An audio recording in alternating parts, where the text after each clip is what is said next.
In this tutorial, I'll show you how to perform a ground cross on FC25. A ground cross is a fast, slow pass into the box that travels along the ground. It's perfect for trap-in or tap-in in easy goals when you're inside or near the penalty area.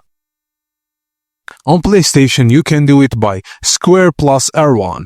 On Xbox, X plus RB, and for PC, it's D plus right shift or remapped key. Just press and hold the R1 or RB while pressing the cross button to perform the ground version. When you use the ground cross, you're near the end line of the inside the box. You have a teammate running toward the goal unmarked and you want to quick tap instead of risking lofted cross.